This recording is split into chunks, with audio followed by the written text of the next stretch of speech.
Përshëndetje, shkovat, i uroj mirëseardhjen të ftuarës në studio me shumë kënaqësi. Flora Nikolla, drejtore ekzekutive Albanian Excellent, ideatore dhe producente e konkursit ndërkombëtar të letërsisë humorit. Mirëmëngjes Flora, mirë se na erdhe. Mirëmëngjes, unë ndjeva shumë mirë sot në Korçë. Ishte një ditë e mrekullueshme, dielli, njerëzit, e duke ardhur këtu në studio vërtet u ndjeva si në shtëpinë time. Falenderoj Korçën për gjithë të mikpritje, Zamira Kitën, prefektin e Korçës, të gjithë njerëzit që më kanë mbështetur që konkursi 3 ndërkombëtar i letërsisë së humorit, e cila ka si lem të vetën ngritjen në një shkallë më të lartë të letërsisë së humorit, të jetë këtu në Korçën e të gjithë shqiptarëve. Dhe Zamire, ne të falenderojmë që na ke zgjedhur për të zhvilluar këtë edicion 3 të këtij konkursi kaq të veçantë me penën e gjithë atyre që e duan humorin, që shkruajnë për humorin. Unë do doja ta nisja me idenë e këtij konkursi që nga fillesat, që nga, le të themi, që kur u krijua si një bebush i vogël dhe më pas filloi të rritej. Është bukur normalisht që fillesën ky konkurs, i cili është i mbështetur normalisht në 2 shtylla, në karikaturë dhe në letërsi, ka nisur në vendlindjen e Niko Nikollës në Pogradec, nisur nga një kolegu joni përbashkët, Ilir Shyta, i cili, si të thuash, më ngacmoi me idenë që Flora, ti nderon me Albanian Excellent gjithë botën kur do nderosh babain tënd. Dhe vërtet ishte një tronditje lehtë shpirtërore dhe mendore imja. Dhe kështu që mendova që nuk ishte më bukur se përderisa një personalitet si Niko Nikolla kishte drejtuar për çerek shekulli revistën Osteni, pse jo të mos bëj një konkurs i tillë i mbështetur në 2 shtyllat kryesore ku ngrit kjo revistë, do thoja është legjendë, sepse unë vërtet çuditem sot që ka kaluar kaq vite që ajo nuk del dhe të gjithë i referon revistës Osteni. Pra la një gjurmë në historinë e shtypit shqiptar, mbështetur në karikaturë dhe në letërsinë e humorit. Dhe ja ku jemi në edicionin e 3 të këtij konkursi me të vetmin qëllim që ta bëjmë letërsi serioze, më shumë se letërsia serioze. Pa kaluar tek ajo që pritet datën 13 dhe 14 në Korçë dhe ti na ke zgjedhur për ta zhvilluar këtu këtë edicion të 3. Edicioni i parë si u mirëprit. Pra do doja të kthehesha pak në kohë sepse patjetër. Ne sollim idenë se si erdhi për tu realizuar dhe më pas se si arriti të përcjellej. Në vitin 2020 gjithë planeti nuk e dinte se si do të ishte rrjedha e jetës së tij. Por janë që ne buzëqeshëm të gjithë me Bienalen e parë të karikaturës, të pagzuar nga i madhi Bujar Kapexhiu, buzëqeshje ballkanike. Dhe vërtet buzëqeshën 50 vendet e planetit, të cilët me këtë temë sollën karikaturat e tyre në qytetin e lindjes së Niko Nikollës. Dhe ishte vërtet shumë bukur, sepse kishin dhe maska, brenda së cilës kishin buzëqeshje, por që nuk e fshete dot as maska atë buzëqeshje. Pra vetë situata solli dhe nota humori nëpërmjet mënyrës se si organizuar. Ishte një bienale, domethënë një organizim perfekt, regjistruar nga Radio Televizioni Shqiptar. Dua ta falenderoj që në të gjitha edicionet, si në karikaturë, ashtu dhe në letërsi, e kemi pasur pranë dhe është, si thua, një arkiv i kësaj vazhdimësie që ne bëjmë me konkursin, me të 2 konkurset e humorit dhe satirës nga Radio Televizioni Shqiptar, sikundër jemi edhe sot. Falenderoj Sadushin, që gjithmonë është një mik me zemër shumë të madhe, që sërish na hapi dyert për të qenë pranë në këtë aktivitet. Në edicionin e parë prisnin këtë pjesëmarrje kaq të gjerë të karikaturistëve nga gjithë bota, sepse të mendosh në një kohë pandemie dhe të bëhen bashkë të gjithë ata për të sjellë ato vizatimet humoristike të mrekullueshme. Unë them që varet shumë dhe nga energjitë. Ne gazetarët gjithmonë hyjmë detit në këmbë. Edhe sigurisht unë gjithmonë shoh fundin e tunelit kur nis diçka. 25 vite dhe unë si gazetare në Agjencinë Telegrafike Shqiptare kam qenë gjithmonë pranë asaj që pranë lajmit dhe pranë të mirës si sjell diçka, kështu që nuk e konsideroja fare që do ishte një dështim. E konsideroja një sukses.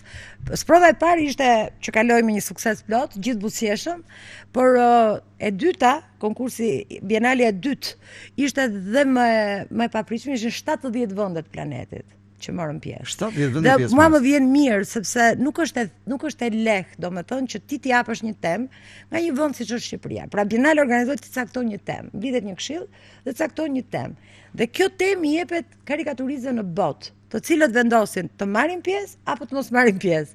Dhe ata ulen për Shqipërinë. Dhe për mua ky është lajmi, nuk është lajmi që ato vinë, lajmi është që ato ulen dhe bëjnë një karikaturë për Shqipërinë. Dhe në edicionin e 4 që kemi këtë vit të Bienales së karikaturës, fondi deri më tani i veprave të sjella jo të përzgjedhura, pra kanë sjell më shumë dhe juria ka përzgjedhur është 2500. 2500. Do nuk di ku ti po që janë përzgjedhur për të qenë një numër shumë i madh, besoj, ëh. Shumë i madh dhe mua prandaj them ky është lajmi. Do jetë vështirë edhe përzgjedhja e tyre. Është shumë e vështirë dhe juria e di domethënë sepse pastaj përzgjedh një numër caktuar dhe kalon për shembull te 120 vepra që prezantohen. Kështu që është një punë shumë voluminoze dhe besoj se ka ardhur momenti që të hapim një galeri të karikaturës botërore, nuk e di sa ku mund të hapim në Tiranë. Mbas edhe kjo ide do të ishte shumë e mirë. Shumë sepse janë vepra, domethënë janë autor shumë të mirë nga të gjitha kontinentet, pra nuk ka bariera. Vjen nga Argentina, vjen nga India, vjen nga Irani, ka shumë, ka një prurje të jashtëzakonshme nga Irani, nga Iraku. E veçantë. Dhe sigurisht edhe shumë cilësore Irani dhe Iraku. Dhe sigurisht edhe nga vendet e Europës Perëndimore, pa diskutim, nga Shtetet Bashkuara të Amerikës, nga Argentina.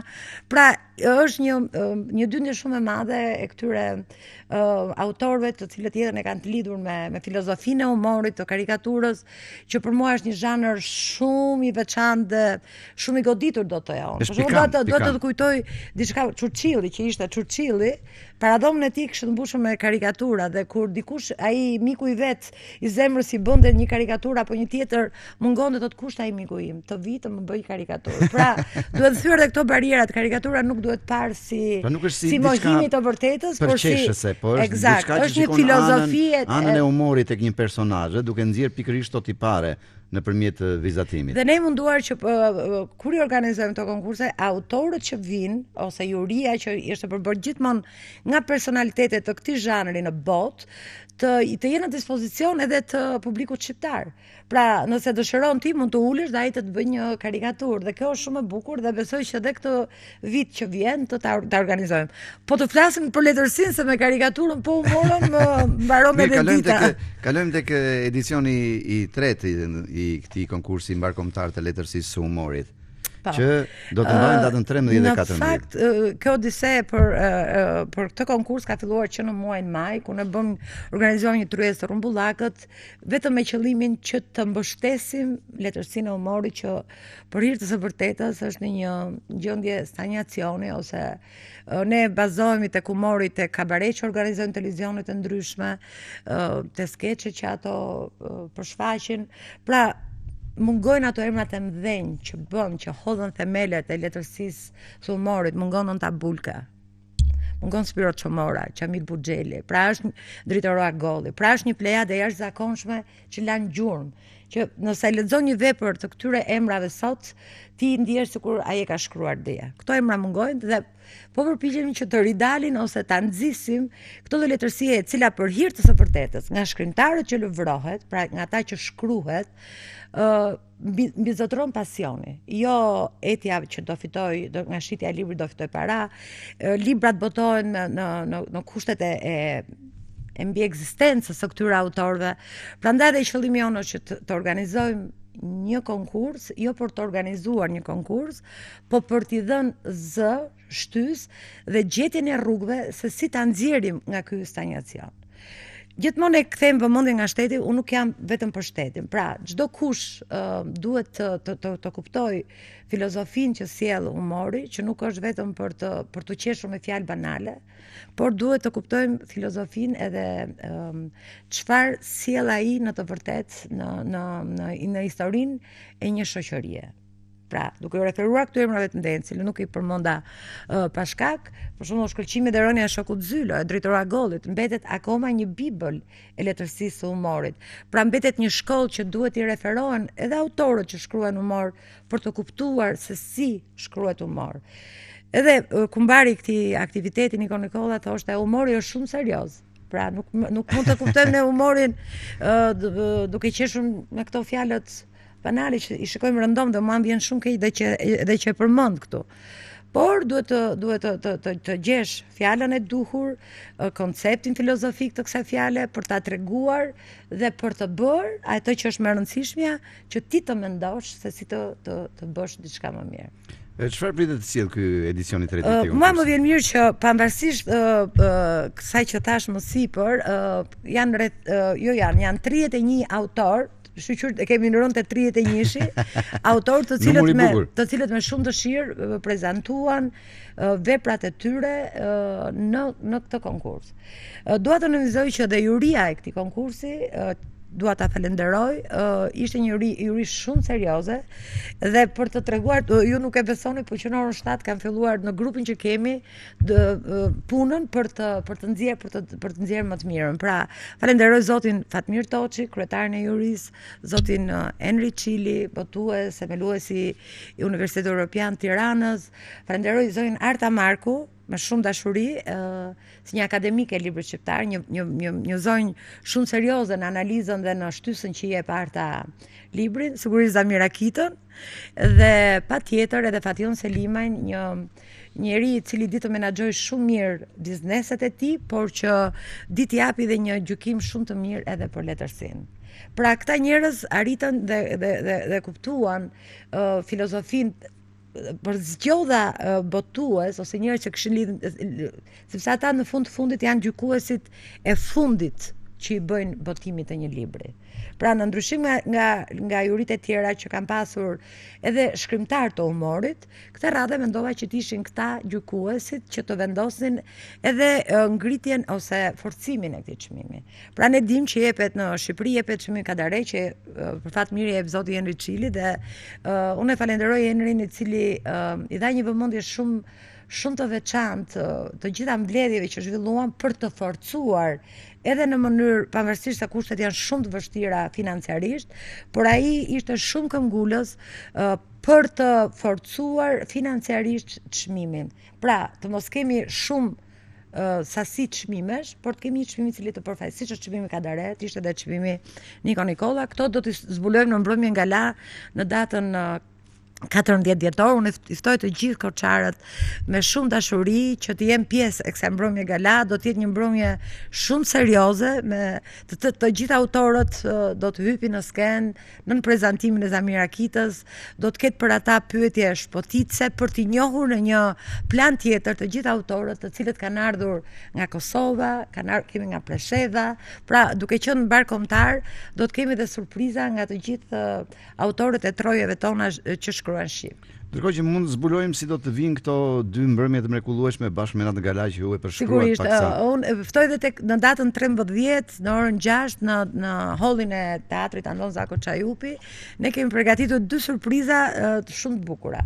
Surpriza e parë është kemi zgjedhur nga Fondi i Arti i Bienales Ndërkombëtare të Karikaturës rreth 100 karikatura, të cilat do të jenë të ekspozuara në këtë ambient, ku do të ketë sigurisht elitën e Korçës dhe të gjithë pjesëtarët e këtij konkursi, një të ftuar special që kanë ardhur nga Tirana, qytetar korçar, do të jemi së bashku aty sigurisht në shoqërimin e një gote vere, dhe nga ana tjetër do të kemi edhe një panajir. Pra të gjithë autorët pjesëmarrës në këtë konkurs i jemi lutur dhe disa edhe i kemi sjell që gjithë botimet e tyre të na i sjellin me vete dhe t'i prezantojmë. Pra nuk do të jetë një konkurs formal që ne do ta kemi në mënyrë hipotetike, për shembull ta zëm një autor Bujar Kapexhiun për shembull, por do të kemi librin e Bujarit aty. Pra, korçarët mund, ose njerëzit që do të jenë të ftuar, i shohin konkretisht veprat e prezantuara në këtë konkurs, sekundër janë edhe në banerin madh që kemi bër. Mund të marrin autograf aty, mund të flasin me autorët. Pra është diçka konkrete. Pra kjo do të jetë mbrëmja e parë që do të organizohet në hallin e Andon Zako Çajupit. Pra karikaturat që do të jetë një oazë me karikatura, mendojmë, nuk dua ta zbuloj atë surprizën, se kemi menduar me Endri Beqon, sepse dhe Endri Beqon, një nga zërat më të rinj dhe më të fortë të karikaturës shqiptare, se ka shumë pak karikaturistë në Shqipëri. Endri është nga ato djem që cili spikat dhe është gjithmonë pranë të gjithëve. Endri do të sjellë ai nga fondi i tij dhe do na ndihmojë që të krijojmë një oazë shumë të bukur me karikaturat dhe me librat. Besoj se do të jetë një mbrëmje e bukur me pak muzikë që do të kalojmë shumë këndshëm. Kurse nata e dytë pasaj, sigurisht gjatë këtyre ditëve ne kemi menduar dhe aktivitete tjera, me shumë emocion them që në datën 13, në datën 14 ne do shkojmë në Menkulas, i pritur aty nga kryetari i Bashkisë së Devollit, do të shkojmë në muzeun që po ndërtohet Dritëroja Gollit. Por mua kjo është një gjë edhe me vajzën e Dritërorit, me mikeshën time të ngurë, Elonën kemi diskutuar dhe qoftë dhe një foto në momente që po ndërtohet fotogrupi edhe Elona e mbështeti shumë dhe i pëlqeu shumë sepse do të jetë pjesë e këtij muzeu i cili sigurisht nuk do të jetë është për Dritëroja Gollin, por është dhe për të gjithë bashkëshoqëruesit e jetës së tij, sigurisht Niko Nikolla, një nga miqtë e tij më të ngushtë të pandar të jetën e tyre, që në shkolla e Bilishtit, që në vitet 40 kishte marrëdhënie me kështu binjakzi me shkollën e Poradecit dhe ata të dyja njohur, po them ndoshta për herë të parë njohur që atëherë. Histori e bukur dhe ajo mes tyre. Po, do të thënë shkolla e Bilishtit binjakzi me shkollën e Poradecit dhe ata dy njerëz takohen aty dhe nuk ndahen më kurrë derisa vdekja sigurisht ndau. Po nuk e ka ndarë besoj të vdekja. Kështu që unë e konsideroj me shumë e kam me shumë emocion vizitën atje edhe falenderoj dhe kryetarin e bashkisë së Devollit, zotin Eduard, i cili ishte pa diskutim i hapur për të bërë këtë vizitë në vendin e atij që shkroi shkëlqimit e rënia e shokut Zylo dhe jo vetëm, por që la një gur shumë të fortë në historinë e letërsisë shqiptare. Sekretarin e përgjithshëm të prefekturës, Zoja Ornela, e cila më ka ndetur gjatë gjithë kësaj kohe shumë pranë, do të them që jo çdo gjë e bën para e dashur. Ke patur shumë bashkëpunëtorë, dashamirës që jo çdo gjë e bën para, pra kjo dashuria që kam ndjer në kohë, që si më theti me copka, këtë ta bëj unë, këtë ta mbështes unë.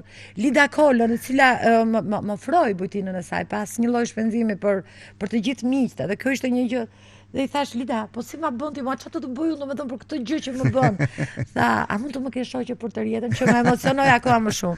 Pra, jo çdo gjë, ka njerëz që vërtet të mbështesin edhe pa këtë pjesën që është bërë kaq pragmatiste dhe çdo gjë shumë dashamirësi, po. Me leka, si thon korçarët. Po unë mendoj që humori e meriton këtë dashamirësi, Po unë falenderoj, unë jam shumë e surprizuar, vërtet dhe sinqerisht e them. Unë jam njëri drejt për drejt, kush njeh nuk është se i bëj këto për të krijuar emocione të fallstat e të tjerët, por vërtet ma Korça më ka surprizuar me të gjithë mbështetjen që më ka dhënë. Ju faleminderit të gjithëve. Mirë, edhe ne të falenderojmë, të urojmë suksese në këtë edicion të tretë të këtij konkursi dhe urojmë të na zgjedhësh sërish për ta. Besoj se po. Ne si Korça, si Korçar për të sjellë edicione të tjera po shumë suksesme si ato që deri tani ka arritur të përmbushësh. Shumë faleminderit i dashur. Dhe ju uroj edhe unë juve vetëm suksese dhe mbarësi në këtë punë të mëngjesit, që është ndoshta mëngjesi për mua është gjëja më e bukur e ditës. Kështu që mendoj ti hyn në familje të gjithë Korçarëve. Është ai plusi i madh që në mëngjes po e morë në xhep në rregull. Eksakt, dhe ti vërtet je një djalë shumë që të jep energji pozitive, të jep mirësi edhe të jep mbarësi për ditën. Të falenderoj shumë. Gjithashtu, me shumë kënaqësi e falenderoj edhe në emrin tuaj. Ishte në studio Flora Nikolla, drejtore ekzekutive e Albanian Excellent. Folëm gjëre gjatë për një konkurs shumë të veçantë që vjen me notën e humorit, po që një humori cilësor bëhet fjala. Konkursi mbar kombëtar të letërsisë humorit Niko Nikolla, që do zhvillohet në datën 13 dhe 14, kështu që ju të gjithë dashamirësit e humorit bëuni pjesë e këtyre dy netëve të mrekullueshme.